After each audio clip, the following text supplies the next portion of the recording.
Let's update you on what's happening in California with the fires. Strong winds are still forecast to return to LA, threatening to undermine the progress made against the wildfires. Forecasters are expecting gusts of more than 70 miles per hour. That's about the same force as a Category 1 hurricane. These are the same type of Santa Ana winds that caused the initial spread of the blazes last week. 3 major fires are still burning. You can see them here. The biggest one, the Palisades, has consumed more than 23,000 acres and is still only 14% contained. Let's bring you more with the BBC's Will Grant, who is there. As the wildfires in Los Angeles enter their second week, they keep burning and the stories of destroyed lives stack up. Amid the ruins of his block, Michael Soto was incredibly fortunate. His home survived while his neighbours were left with nothing.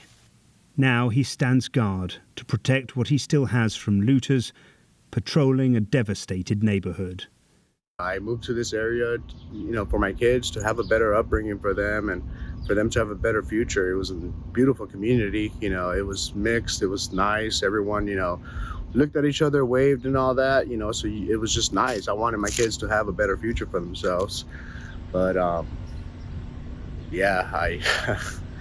looks like we're gonna have to start all over again and rebuild, come stronger. The affluent suburb of Brentwood has so far avoided being razed to the ground with the same destructive force. But with the Santa Ana winds still a major factor, the residents aren't out of the woods yet. As the blaze swept through here, the crews faced a huge task in trying to contain it.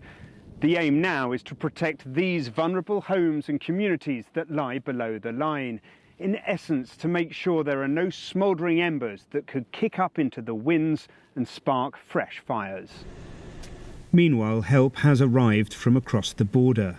Dozens of Mexican firefighters are in LA to help contain the fires and carry out the grim task of search and recovery of the victims. As neighbours, Mexico and California haven't always had the smoothest of relationships. But like all good friends, they simply turn up in the hour of greatest need.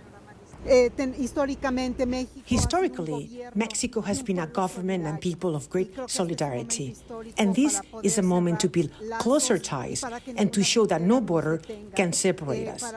When it comes to humanitarian assistance, there are no borders, and we are prepared to stay for as long as we're needed to help the American people. With 9 people charged over looting, there's real nervousness among evacuated homeowners. So much so, the National Guard has now been deployed, setting up a command centre on the beachfront. This has been the toughest week which many in Los Angeles can remember. The scenes of destruction nothing short of apocalyptic. And even once the blazes are finally all contained, then the long and painful journey to rebuild begins.